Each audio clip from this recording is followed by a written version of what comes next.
Alright, this doesn't count as an unboxing. It's just me opening the box. B570. Yes, B570.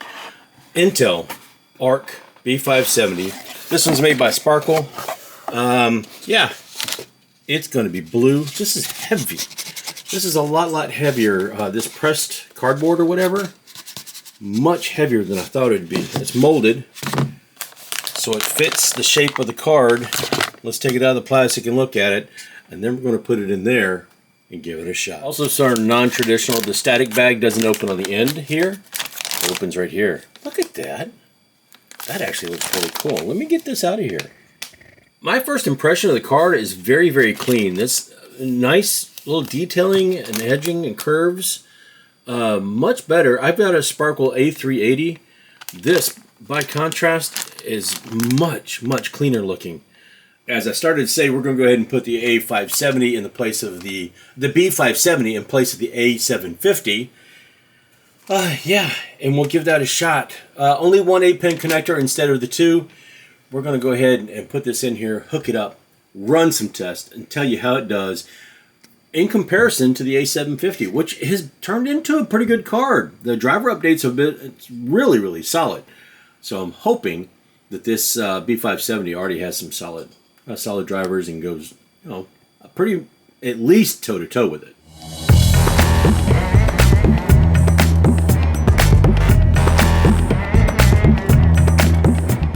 Yeah, that's not too bad. I can probably live with that. And of course, if I do keep this card in here, I'm going to have to take that extender cable out. But yeah, because it only needs the one 8-pin. I'll have to reroute this a little bit better because the connector's turned the other way. Not a bad look. But I also know you guys don't want to know just how it looks. You want to know how it performs. So we're going to figure that out next. Now, this isn't just me loving on this card because it's a nice looking card, although it is nice. I like the streamlined, I like the curves. I just kind of like the way it looks. And I think it's going to fit pretty well into a build that I have in mind later. I did go ahead and test it. Obviously, the B570, which is the younger brother to the B580. I tested against the A750, which is the younger sibling to the A770. I also threw in an RTX 3060, which I believe is what I tested the A750 with last time. The A750 just got completely walloped because the drivers, when it came out, weren't that good. Now, we've had a little bit of time, about 2 years or so, for those drivers this season, and I was hoping maybe the 570 would benefit some from those drivers. Now, keep in mind, this isn't the 7 Series. This is the 5 Series. They do also have an A580, which is, it's decent, but it's not as good as the 700 Series. So when the 700 Series finally does come out, we're probably going to see a pretty good improvement.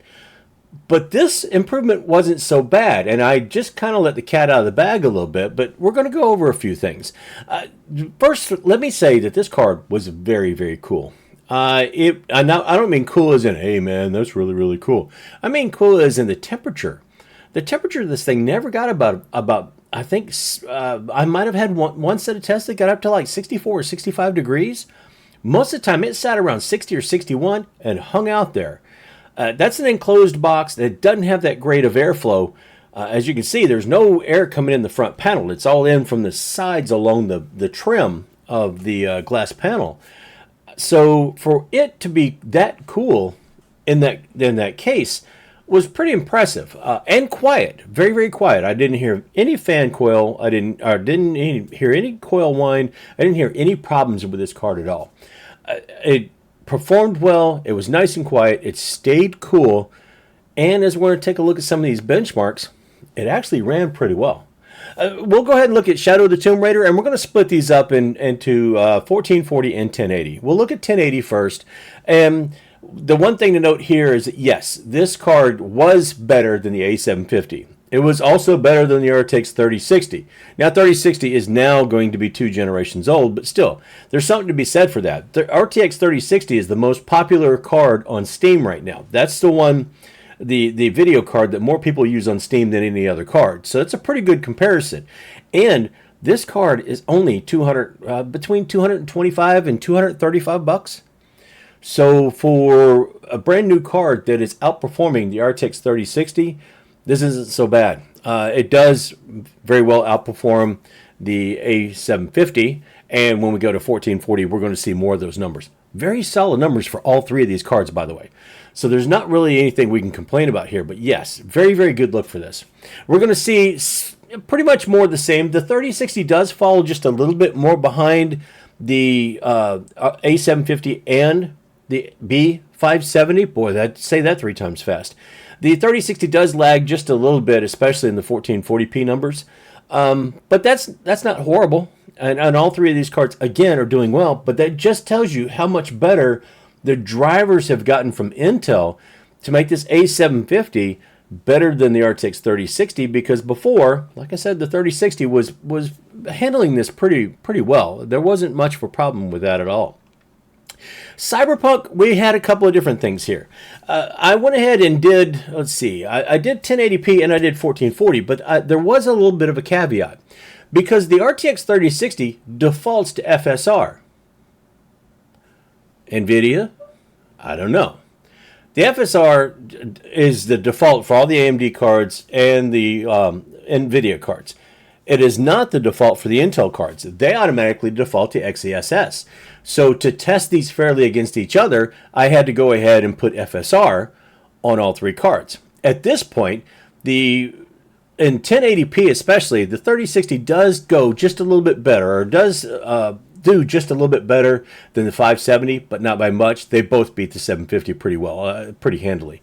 And in 1440, we see more of the same, but the 570 does do better than the 3060. It's not as close as it was in, say, 1080p low.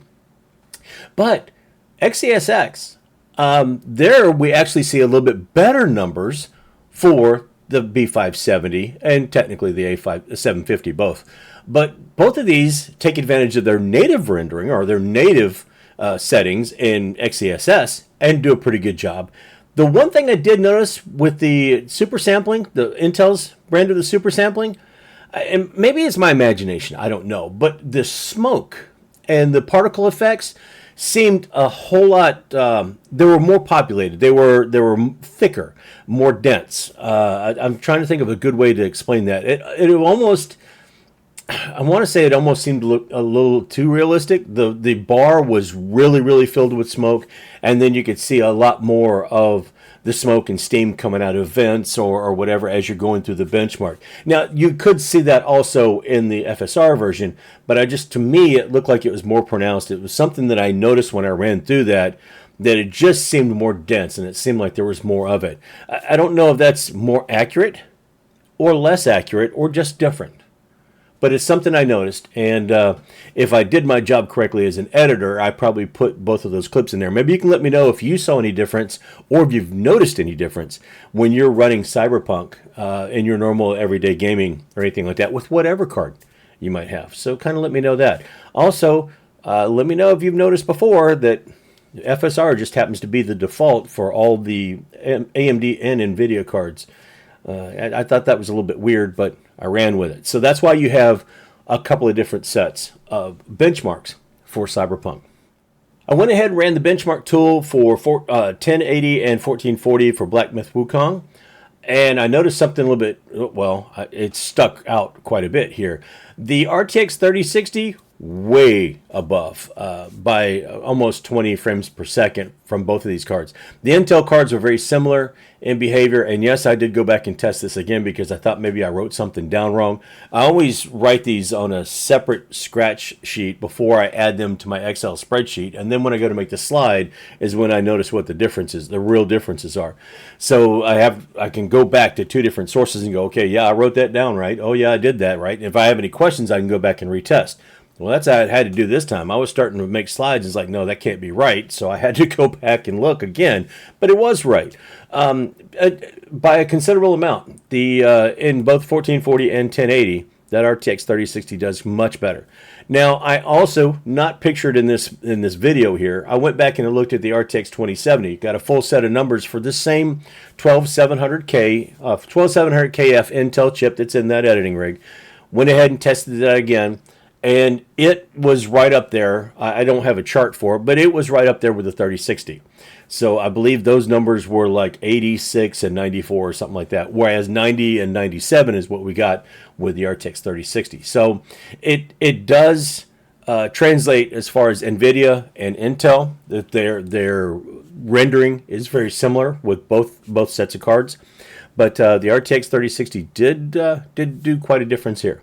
And then when we go to CS2, obviously CS2 is now in DX11, so we kind of look at that. We can see again that Intel has really seasoned these drivers well. It does fall behind the 3060 a little bit, but you know, I mean, any one of these cards you put in there and you're running esports titles, especially something like CS2, I think you're going to be very happy. When you're getting nearly 200 frames per second, and in some cases over 200 frames per second, to the average player like myself, that's going to be fine. That's going to be fine. It's going to be great. No issues at all, I would think. I can't. My screen is 144 hertz.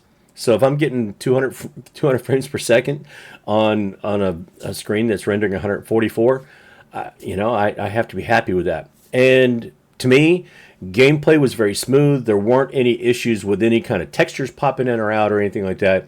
And it just, all three instances, for the A750, the 570, and for the 3060, all look beautiful. So I couldn't complain. Couldn't tell the difference to my naked eye. Can't complain at all. And yeah, very, very similar. So what is the whole deal with this? This A570, or the B570, I bought because I have not been able to get a hold of the B580. They're still $380 to $450. Why? I don't know. Nobody seems to want this B570, and that's fine because they're missing out.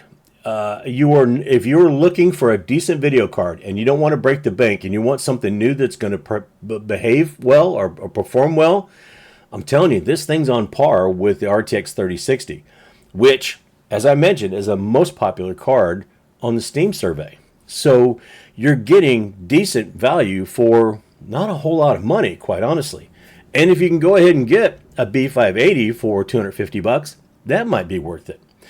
The other thing I did is I went ahead and if I was smart, and like I said, if I'm a good editor, I also made a slide, or at least I can mention the difference between rendering time. Now, if I'm a good editor, I probably made a slide for this, but if not, you'll just have to take my word for it. But I did go back and run DaVinci Resolve. It was a 12-minute and 15-second video that took about 2 minutes and 10 seconds to render with the A750. That's cut down to about a minute and 55 seconds with the new B570.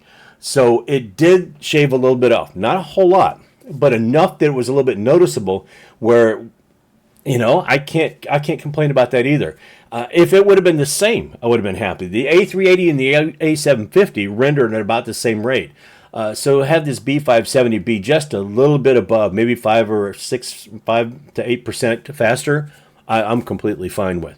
I don't have any complaints at all. So as far as the AVI encoder, that's wonderful. The performance and gaming is great. It stays cool. It stays quiet. People are sleeping on this card.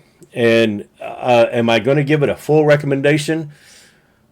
Maybe just short of it. It's worth it. If you're having problems trying to find a decent video card and you want to give this thing a shot, I think you got a pretty good shot here. I think it's a pretty good card to get. I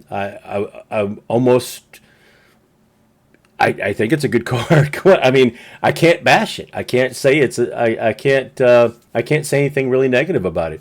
The performance in some things they weren't quite up to what the RTX 3060 was, but not noticeably. And the drivers for this thing have just gotten. Intel's done a really good job of continuing to fight to put good drivers and not cost us any performance on the back end of this. So overall, this card looks nice, it's quiet, it's cool, and it performs well. And it's a decent price. So I don't know what else you might want out of it. But anyway, that's enough rambling for me. I just wanted to test this and see how it was and give it a real world test that it passes. So yeah, if you found this video helpful at all in any way whatsoever, go ahead and throw a like on it if you don't mind. Let me know, would you consider buying a B570, especially if you can't get a hold of a B580, or with AMD and NVIDIA, just, I mean, we don't even know if those cards are going to be available, and the 50 series doesn't look like it. And now that they've stopped making the 40 series to make the 50 series that's in short supply, we can't even really go back and get a 40 series either, can we? The RTX 4060, I believe, runs about $300.